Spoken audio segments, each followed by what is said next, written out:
Budget 2023 was just read in the National Assembly, and as a People's Progressive Party civic promise, we continue to deliver on the type of policies and programs that will bring prosperity to every home, the type of policies and programs that will help every strata of our society. Our policies and programs are geared towards the comprehensive and holistic development of our people and our country. Budget 2023, therefore, was framed in a very volatile international environment. There's a lot of insecurity around energy security, climate change, food security, cost of living, supply chain crisis, and the continuation of a pandemic that's wreaked havoc throughout the world. Yet, Budget 2023 showcased the phenomenal growth and advancement of our economy. But it is a budget with a difference. It is a budget that points to the future aspirations of our country, laying out the bedrock and framework for an economy that must be built to be sustainable, resilient, and strong in a world 2023 and beyond. It is one that seeks to stabilize all the productive sectors of our economy. It continues to give the type of incentives and balance to the productive capacity of our country so that growth can be enhanced, whilst at the same time setting out specific issues on the welfare side to secure the vulnerable, to improve the life of the poor, and to put more disposable income in the pockets of people. That is the frame in which Budget 2023 has addressed our national goals and aspirations in context of the international realities. The budget, as you would have heard, is 41.4% larger than Budget 2022, amounting to $781.9 billion. Budget 2023 also brings in our forest carbon sale, which amounts to $31.3 billion in revenue. This is a transformative agenda of government, already laying out and benefiting from the initiative and visionary thinking in the LCDS 2030, earning in Budget 2023 $31.3 billion in revenue, alongside a transfer of $208.9 billion from the NRF. As we said, the Natural Resource Fund will only be spent through the budgetary process. Here in Budget 2023 is a transfer of $2.89 billion from the Natural Resource Fund that will be exposed, the expenditure of which will be exposed to public scrutiny, the expenditure of which will be up for debate in the National Assembly and subsequent approval in the National Assembly. So Budget 2023 is that transitional budget as we start to work on a framework that utilize new forms of income, that utilize the new revenue stream that our country will be pursuing. Therefore, Budget 2023 is about achieving that middle ground, stabilizing our economy, strengthening our system, and focusing on people's priority. A lot of Budget 2023 is about the priorities of people. It is about the needs and aspirations of our people.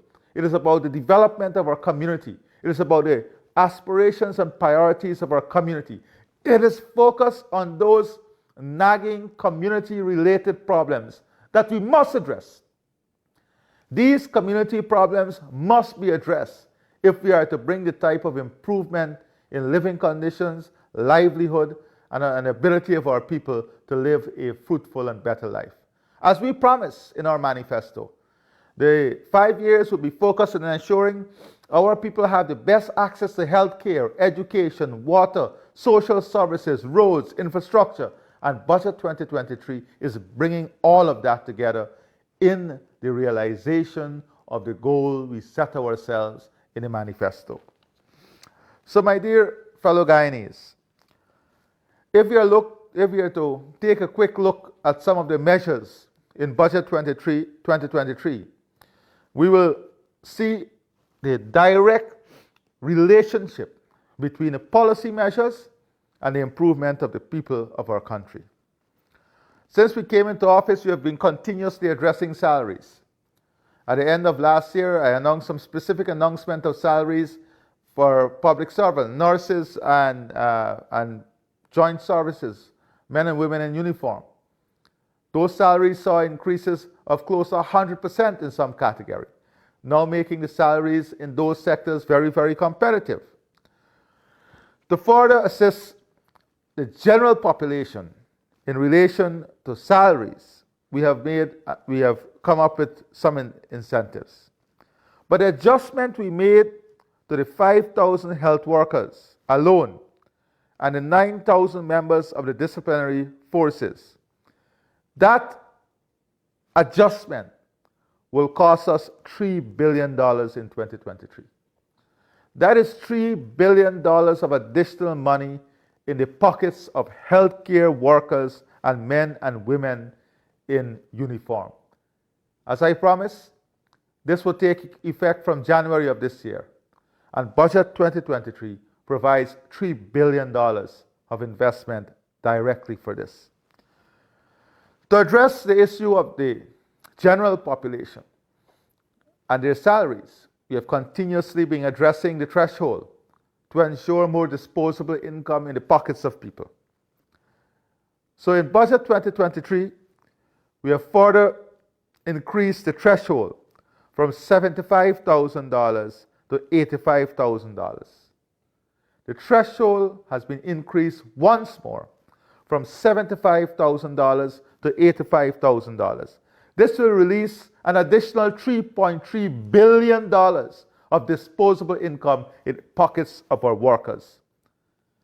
Policies, measures directly targeting our workers. $3.3 billion more in the pockets of our workers. Furthermore, what this adjustment will do from $75,000 to $85,000 is remove 12,000 persons from our taxpayers' basket. That is, 12,000 persons will now fall below that threshold, so they will be removed from our tax base. So every worker working $85,000 and less will be removed from our tax base. That is what Budget 2023 has delivered for the workers of our country.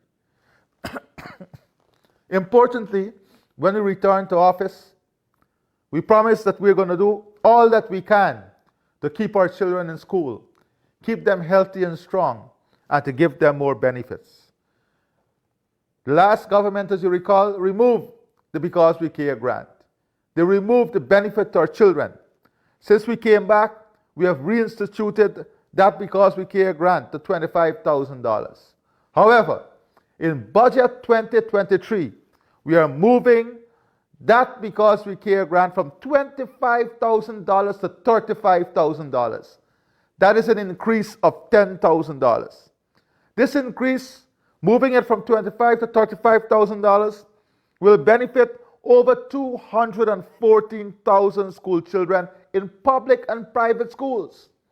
Not only in the public school system, but also in the private school system, and would release an additional $2.1 billion in the hands of their parents.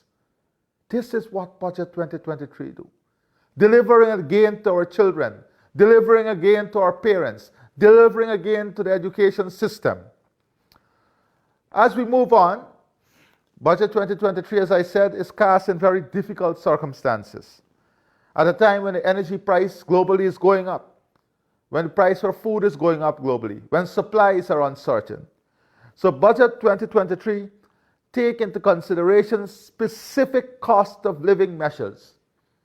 Specific cost of living measures to address the needs of the people of our country. One of the first issues in cost of living is the cost of fuel. Budget 2023, therefore, will see zero excise taxes on fuel, as we have done in 2022. We will continue to have that zero excise tax on fuel, and this will be maintained to absorb the impact of the volatile fuel prices. The zeroing of this tax is there so that the government is absorbing that cost and reducing the impact of rising fuel prices on the people of our country. This will cost the government $17 billion of revenue. $17 billion of revenue. That is $17 billion you would have otherwise had to pay in the taxes on that fuel that the government is removing from you, removing that burden from our minibus operators, removing that burden from all taxi operators, removing that burden from all those who drive, all those who own a vehicle, removing that burden from our society of $17 billion. The government have absorbed that. In order to ensure that there is more disposable income in the pockets of our people, and to ensure that more of our people are employed, gainfully employed, especially our single women, single parents, the vulnerable and volatile, adding disposable income to every family, especially the poor families in our country. We have budgeted $10 billion to support the part-time job program in 2023. A program that will add $40,000 of disposable income to every household that is working. So for example, if you have a low-income loan and your repayment is $25,000 per month or $30,000 per month, this part-time job that never existed before, this additional disposable income that never existed before will now pay that loan for you and still give you additional money. That is what it means to poorer people. That is what it means to the ordinary people. It means giving them the ability now of using this additional disposable income, this additional income to support home ownership, to support the building of families, to support the expansion of community wealth and household wealth. This is what Budget 2022 does.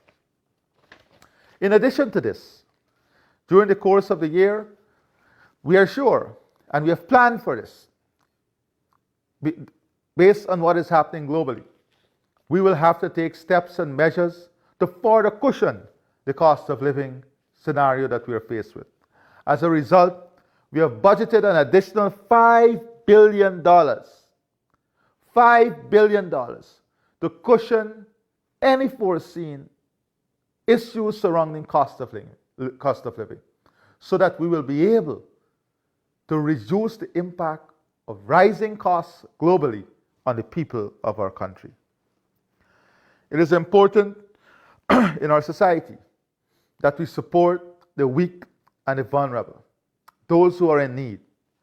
The successive PPP civic government has always paid specific attention on women, the elderly, children, the vulnerable, differently abled people, and the Amerindians of our country. So Budget 2023, in keeping with our philosophy of reaching out to these targeted groups, will see an increase in our old age pension from $28,000 to $33,000. Old age pension moving from $28,000 to $33,000. What this does is that it places an additional $4.4 billion, an additional $4.4 billion in the hands of our pensioners. $4.4 billion supporting the elderly. This would benefit directly 73,000 pensioners across our country, moving the pension from $28,000 to $33,000. Each pensioner would receive $60,000 more annually. This is in addition to the 1 month additional pension we gave last year to address cost of living difficulties. 73,000 pensioners, $4.4 billion delivered directly in their pockets. Public assistance. Budget 2023 would ensure that we continue to advance the improvement of our public assistance program. Our public assistance program now has 29,000 persons on it. Budget 2023 will move that public assistance from $14,000 per month to $16,000 a month. That is an additional $700 million in public assistance benefiting 29,000 people directly. In our drive to ensure that we advance home ownership, to ensure that we promote home ownership, Budget 2023 continue to give more to prospective homeowners, to make it easier for owning your own home. In so doing, Budget 2023 would see the low-income ceiling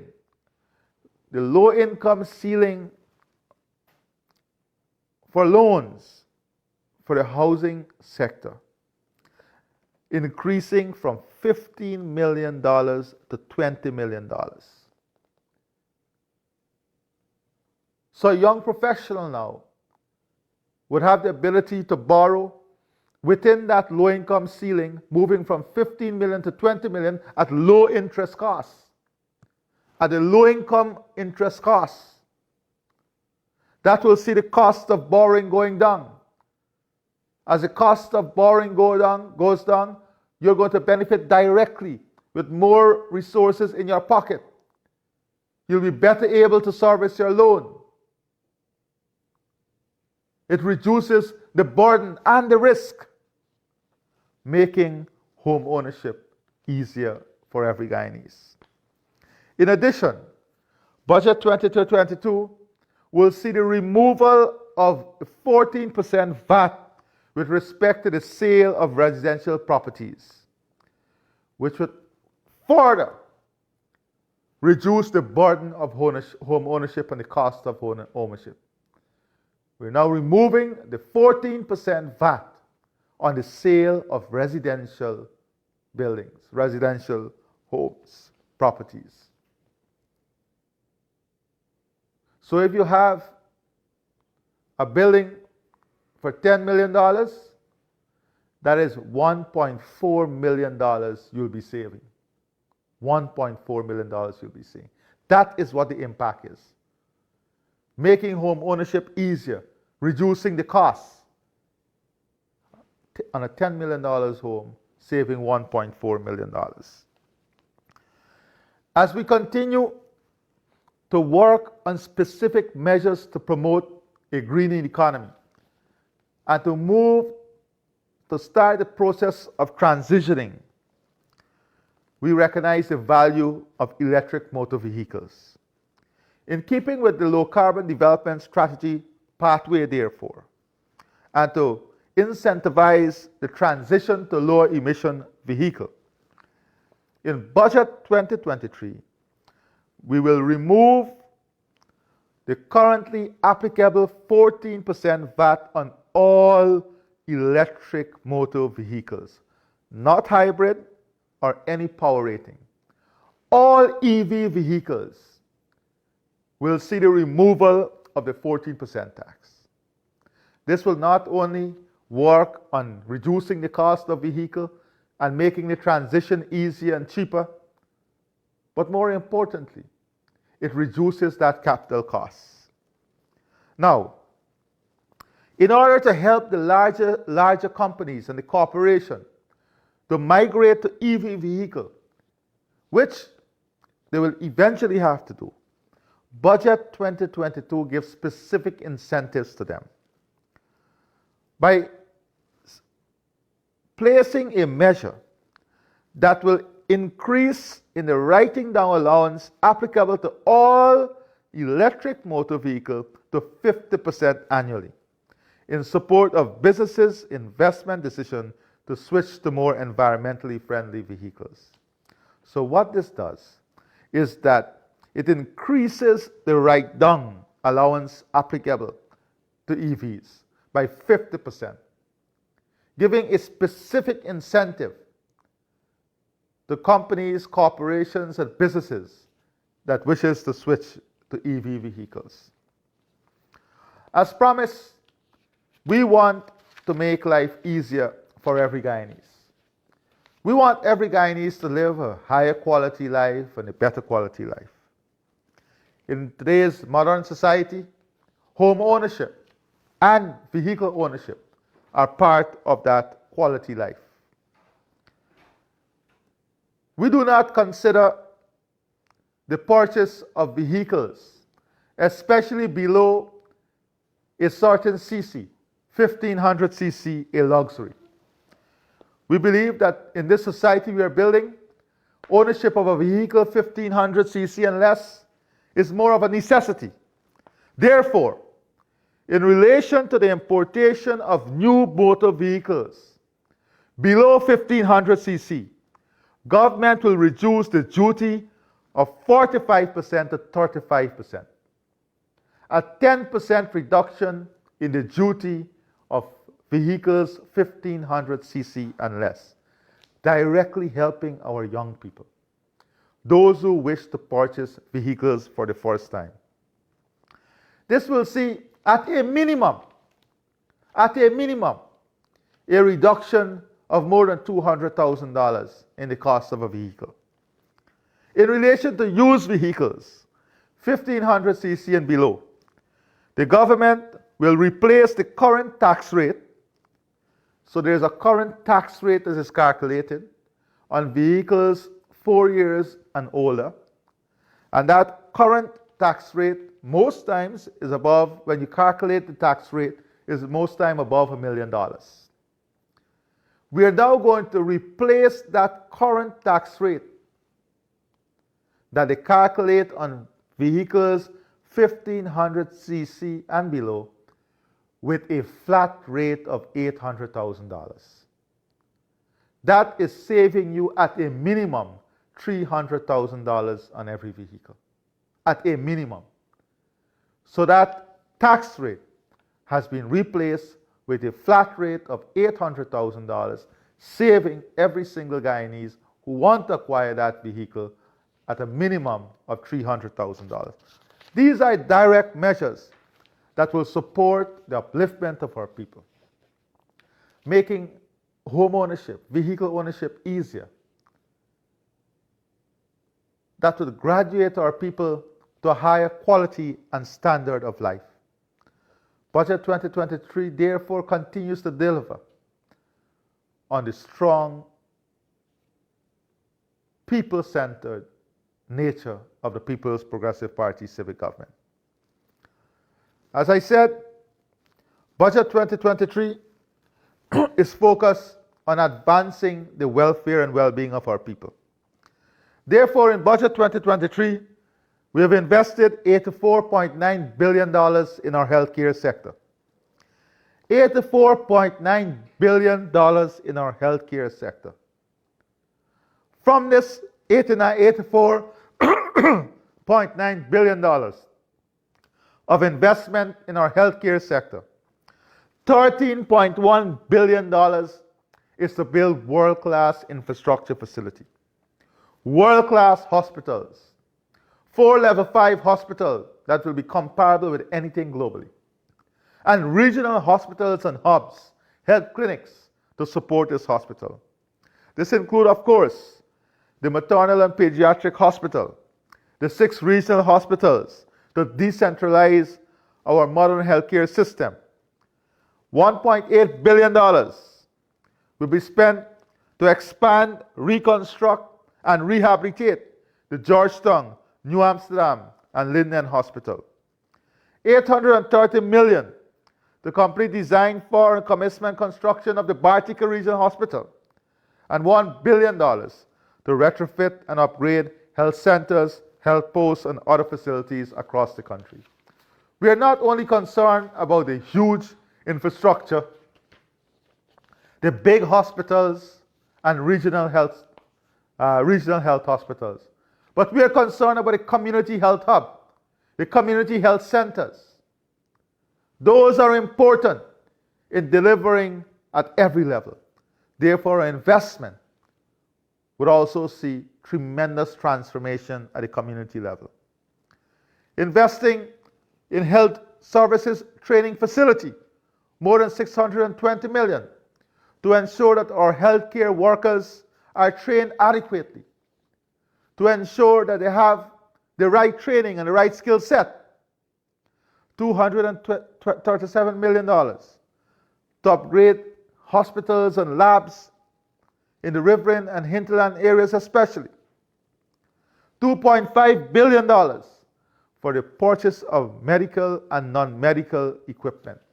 We realize that our health facilities must have basic medical equipment and non-medical equipment so that you don't have to come to Georgetown or go to the regional hospitals for everything.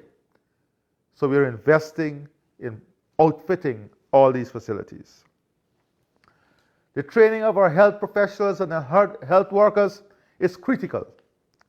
As a result, we'll be investing more than $500 million in training of our healthcare professionals.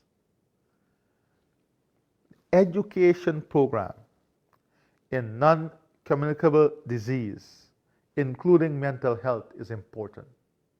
Mental health is a key issue that we must address in our country. And in Budget 2023, we have earmarked an investment of $900 million to address this issue. Education. The government continues to invest in education as a major pillar for the transformation of our country. Education as a key tool in preparing our human resources to function in an economy that will be far different now and in the future.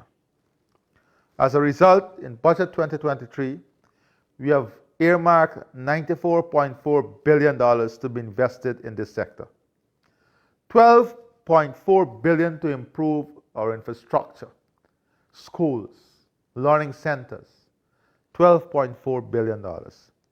And it's not only building the schools, it is ensuring that our children have the right health, ensuring that they have the right nutritional values in their body to enable learning, to give them a safe environment, a comfortable environment. As a result, Budget 2023, we have earmarked $2.1 billion for the National School Feeding Program. Not only must they be healthy and have a good infrastructure, good school to work in, but they must also have access to textbooks, exercise books. As a result, Budget 2023 has earmarked $3.4 billion to ensure that our children have access to textbooks and learning material. We'll continue to support the University of Guyana, to support the aspirations of the University of Guyana. As a result, Budget 2023 has invested $3.7 billion in the University of Guyana to accelerate the program of more children having access to higher levels of education. Under the Gold Scholarship Program, we have budgeted a further $1.8 billion that will support the currently almost 9,000 students, that will focus on enabling and a further 9,000 students to study on the Gold platform. Technical education is also very important for us. Budget 2023 specifically set out $2.5 billion to address the technical education of our children. So, my dear friends, I wanted just to commence this discussion in highlighting the key measures. Tomorrow, I would address issues surrounding housing, water, and sanitation, culture, sports, and the arts. Sports specifically, youth, children, human services, pensions and persons differently able, victims of violence, Amerindian and hinterland development, food and agriculture security, All of these are specific areas that Budget 2023 target directly. And in the coming days, tomorrow, I'll be focusing heavily on that. Whilst on Wednesday, I want to focus on specific areas dealing with the improvement of governance and institutional reforms, including justice sector strengthening, governance, local government, public safety and security, sustainable tourism, and the new areas of growth and development, small business support, information and communication technology, and the transformative infrastructure that we're investing in. So in the coming days, I will continue to highlight the areas in which Budget 2023 would deliver a higher quality, more productive, and sustainable life to every single Guyanese. I thank you for listening. May God bless all of us, and may He continue to help us to open the pathways that would deliver better and stronger to the people of our country. In the one Guyana we build, every Guyanese will see a country that is better day by day, a life that is more productive, and families that are stronger together. Thank you, and God bless you.